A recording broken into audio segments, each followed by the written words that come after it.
Hi, I wanted to maybe just for a moment talk to you about why we didn't have BSM last week, and also share with you how you can have some hope and peace in your life this week, the next week, whatever circumstances may be. Let's read some verses out of Philippians chapter 4 first, verses 4 through 7. They say this: Rejoice in the Lord always. I will say it again, rejoice. Let your graciousness be known to everyone. The Lord is near. Don't worry about anything, but in everything, through prayer, petition, with thanksgiving, present your request to God, and the peace of God, which surpasses all understanding, will guard your hearts and minds in Christ Jesus. Now, these are kind of some hard words to hear, because these people were suffering, they were getting persecuted, and the author who wrote this was going through the same stuff. So how could he say rejoice? Always, I'll say it again, rejoice.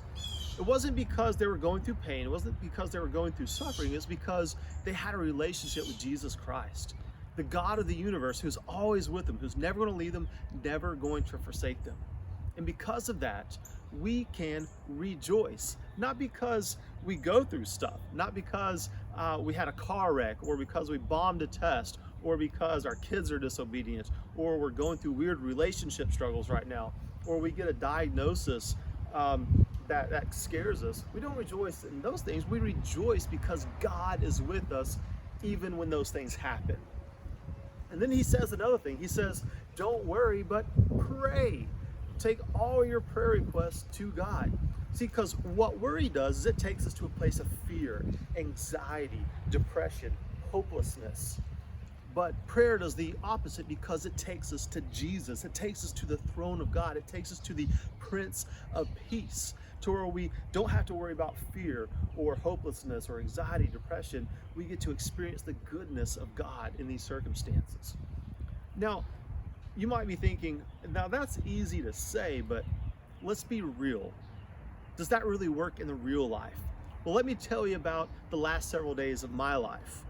So on October 3rd, last Saturday, I take my wife to the emergency room because she's having these really weird headaches, right? They do a CT scan, and we find out that she has a tumor on her brain. They take us to University of Texas Hospital in Tyler, where a neurosurgeon comes in and tells us that he's going to have to open her up and take this thing out. While we're sitting there waiting for my wife to have brain surgery, my wife says these words to us: this is what the blessing of God looks like. The overwhelming outpouring of love from God's people. It's a beautiful thing. Everybody needs to experience this. Those are some really difficult words to say in that moment. But she knew that God was with her. God was with me. God was with us. I mean, that's Emmanuel, God with us, right? That was one of the names given to Jesus. He was with us in the middle of all that.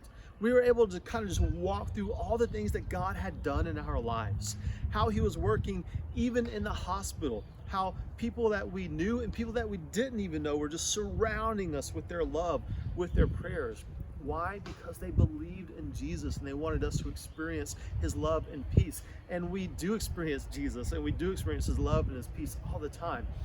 And so in the middle of this, she just understood that even in these circumstances, that God was with us, and his peace just surrounded us in a very, very real way. We get the results back from pathology. It turns out that tumor is an aggressive brain cancer. That's hard. That's hard to hear. But even in the middle of that, God has given us this incredible peace that we can't explain.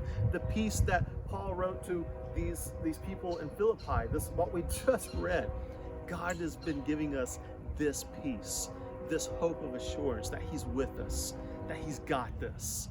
And I want to just share with you that, yeah, life gets hard, life gets difficult, but you can have hope, you can have peace, because you can have a relationship with the Prince of Peace, Jesus Christ. He loves you. He died on the cross to be with you, and he longs to surround you with his love, his mercy, his peace, and his hope. And that's my prayer for you, is that whatever you're going through, that you can experience the love of Jesus and the peace that he brings even in the midst of it. God bless you.